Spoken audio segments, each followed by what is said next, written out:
ஜூலை 22 புனித மகதல மரியா திருவிழா. முதல் வாசகம். இனிமை மிகு பாடல் நூலிலிருந்து வாசகம். 3ஆம் அதிகாரம் 1 முதல் 4 முடிய வசனங்கள். இரவு நேரம் படுக்கையில் இருந்தேன்.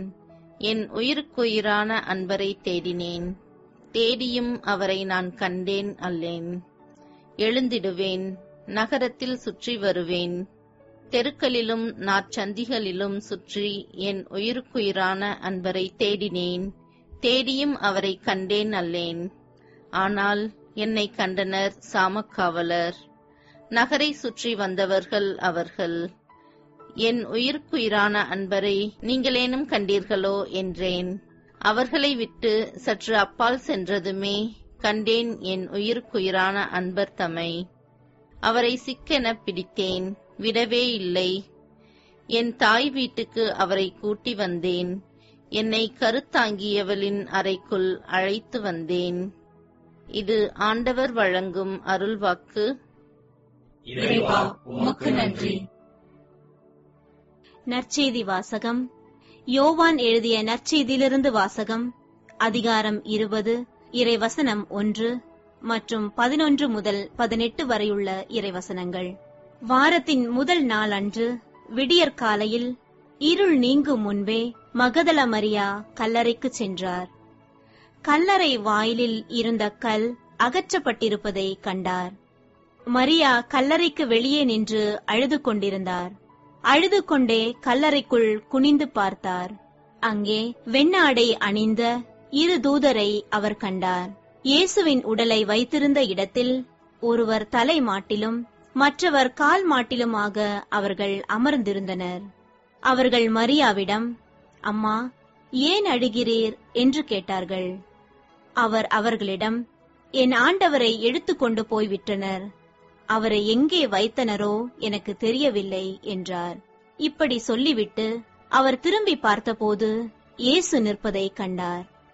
ஆனால் அங்கே நிற்பவர் இயேசு என்று அவர் அறிந்து கொள்ளவில்லை. இயேசு அவரிடம், ஏனம்மா அழுகிறாய்? யாரை தேடுகிறாய் என்று கேட்டார். மரியா அவரை தோட்டக்காரர் என்று நினைத்து அவரிடம், ஐயா, நீர் அவரை தூக்கிக் கொண்டு போயிருந்தால் எங்கே வைத்தீர் எனச் சொல்லும். நான் அவரை எடுத்து செல்வேன் என்றார். இயேசு அவரிடம், மரியா என்றார். மரியா திரும்பி பார்த்து, ராபூனி என்றார். இந்த எபிரேய சொல்லுக்கு போதகரே என்பது பொருள். இயேசு அவரிடம், என்னை இப்படி பற்றிக் கொள்ளாதே. நான் என் தந்தையிடம் இன்னும் செல்லவில்லை. நீ என் சகோதரிடம் சென்று அவர்களிடம், என் தந்தையும் உங்கள் தந்தையும் என் கடவுளும் ஆனவரிடம் செல்லவிருக்கிறேன் எனச் சொல் என்றார். மகதல மரியா சீடரிடம் சென்று, நான் ஆண்டவரை கண்டேன் என்றார். தம்மிடம் இயேசு கூறியவற்றையும் அவர்களிடம் சொன்னார். இது கிறிஸ்து வழங்கும் நற்செய்தி. கிறிஸ்துவே, உமக்கு புகழ்.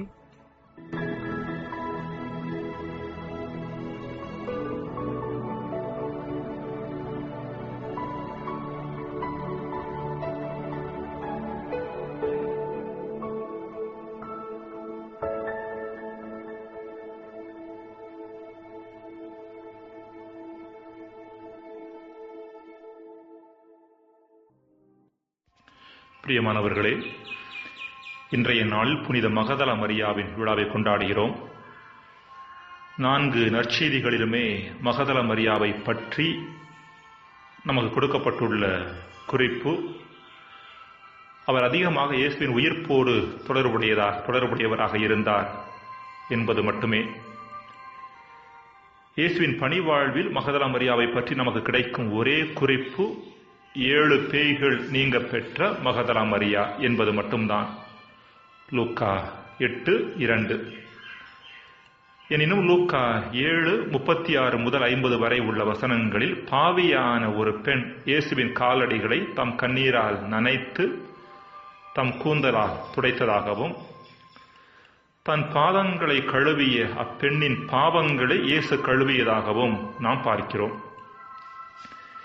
இதே செயலை மார்த்தாவின் சகோதரியாகிய மரியா செய்ததாக மற்ற நற்செய்திகளில் பார்க்கின்றோம். யோவான் 12:1-8, மார்க் 14:3-9. எனவே பாவியான பெண் பெத்தனியாவைச் சேர்ந்த மரியா என்றும், இந்த மரியா மகதலா என்ற ஊரில் தவறான வாழ்க்கை வாழ்ந்ததால் மகதலா மரியா என்று அழைக்கப்பட்டார் என்றும் யூகிக்கப்படுகின்றன. எனினும் வரலாற்று பூர்வமான உண்மை எது என்பது நமக்கு தெளிவாக தெரியாத ஒன்று. இருப்பினும் மகதலா மரியாவை பற்றி ஒரு விஷயத்தை நம்மால் தெளிவாக சொல்ல முடியும். அவர் இயேசுவால் ஏதோ ஒரு வகையில் தொடப்பட்டு மாற்றம் கண்டவர் என்பதையும், இயேசுவின் பால் ஆழமான பற்று கொண்டவர் என்பதையும் உறுதியாக சொல்ல முடியும். இயேசுவின் மீது எந்த அளவிற்கு பற்று கொண்டிருந்தார் என்றால், அவரது இறப்பிற்கு பிறகு மிகவும் அதிகாலை வேளையிலேயே அவரது கல்லறையை தேடிச் சென்றதாக இன்றைய நற்செய்தியில் நாம் பார்க்கிறோம். இயேசு கூட அவரிடம், என்னை இப்படி பற்றிக் கொள்ளாதே என்று சொல்லுகின்றார். அன்புக்குரியவர்களை, வள்ளுவர் தன்னுடைய குறட்பாக்களில் இருவகையான பற்றுக்கள் இருப்பதாக சுட்டிக்காட்டுவதை நம்மால் புரிந்து கொள்ள முடிகிறது. ஒன்று, இந்த உலகின் மீதான பற்று. அது பொருளாக இருக்கலாம், நபராக இருக்கலாம், பதவியாக இருக்கலாம், புகழாக இருக்கலாம். வள்ளுவரின் கருத்துப்படி இந்த பற்று வாழ்வில் தேவையற்ற பிரச்சனைகளையும் சிக்கல்களையும் கொண்டு வருகின்றது.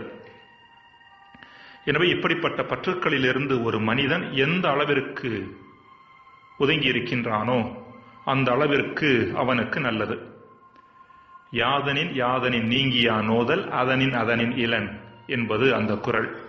அதன் பொருள், ஒருவன் எந்தெந்த பற்றுக்களை விட்டுவிடுகிறானோ அந்தந்த பற்றுக்களால் வரக்கூடிய துன்பங்கள் அவனுக்கு இல்லை என்பதாகும். நண்பர்கள் இருவர் ஆற்றோரமாக நடந்து சென்று கொண்டிருந்தார்களாம். அப்போது கனமழை பெய்து அந்த ஆறானது காட்டாறாக பல்வேறு வகையான பொருட்களை தன்னோடு இழுத்து கொண்டு வந்து கொண்டிருந்தது. இதை கண்ட நண்பர்கள் ஏதாவது விலை மதிப்புள்ள பொருள் மிதந்து வந்தால் அதை நீந்தி சென்று எடுத்து வந்தனர். அப்போது கம்பளி மூட்டை ஒன்று மிதந்து வருவதை நண்பர்கள் கண்டார்கள். ஒருவன், கம்பளி மூட்டை மிதந்து வருகிறது, நான் சென்று அதை இழுத்து வருகிறேன் என்று சொல்லி நீந்தி சென்று அதை இழுக்க முயற்சி செய்தான். அவனால் முடியவில்லை. மாறாக அவனும் ஆற்றோடு இழுத்துச் செல்லப்பட ஆரம்பித்தான். கரையில் இருந்த நண்பன் சப்தமாக, கம்பளி இழுக்க முடியவில்லை என்றாலும் பரவாயில்லை, அதை விட்டுவிட்டு நீ பத்திரமாக கரைக்கு வா என்றான். அதற்கு ஆற்றோடு போய்கொண்டிருந்த நண்பன் சொன்னான், இது கம்பளி இல்லடா, கரடிக்குட்டி. இப்பொழுது நான் அதை விட்டுவிட்டேன், ஆனால் அது என்னை பிடித்துக் கொண்டது என்றானாம். இதை போலத்தான் நாமும் பற்றின் காரணமாக நாம் பல வேளைகளில் வாழ்வு வெள்ளத்தில் அடித்துச் செல்லப்படுகின்றோம். பற்றிலிருந்து ஒதுங்கி இருக்க வேண்டும் என்று சொல்லும் வள்ளுவர் இன்னொரு குறளில் பற்று தேவை என்று சொல்லுகின்றார். அதாவது இன்னொரு வகையான பற்றை பற்றி அவர் பேசுகின்றார். பற்றுக பற்றற்றான் பற்றினை எப்பற்றை பற்றுக பற்றுவிடற்கு என்பதுதான் அந்த குறள். பற்றுக்களை விட்டொழிப்பதற்கு பற்றற்றவனாகிய கடவுளை பற்றிக் கொள்ள வேண்டும், அந்த பற்றை விடாமல் பற்றிக் கொள்ள வேண்டும் என்பதுதான் அந்த குறளின் பொருள். அன்பிற்குரியவர்களே, இறைவனை பற்றி பிடிக்கின்ற பொழுது இவ்வுலக பற்றுக்கள் தானே குறைந்து விடுகின்றன. பலாப்பழத்தை அறுக்கின்ற பொழுது அது கையில் ஒட்டிக்கொள்ளாமல் இருப்பதற்காக கையில் எண்ணெய் தடவிக் கொள்ளுதல் போல, மனதில் கடவுளை நினைக்கின்ற பொழுது இவ்வுலக பற்றுக்கள் எதுவும் நம்மை பாதிப்பது இல்லை. இதைத்தான் மகதலா மரியா செய்தார். ஜெபம். இறைவா, நீரே வாழ்வின் முழுமை என்பதை உணர்ந்து உம்மை இன்னும் அதிக ஈடுபாட்டோடு தேட வரம் தாரும். ஆமென்.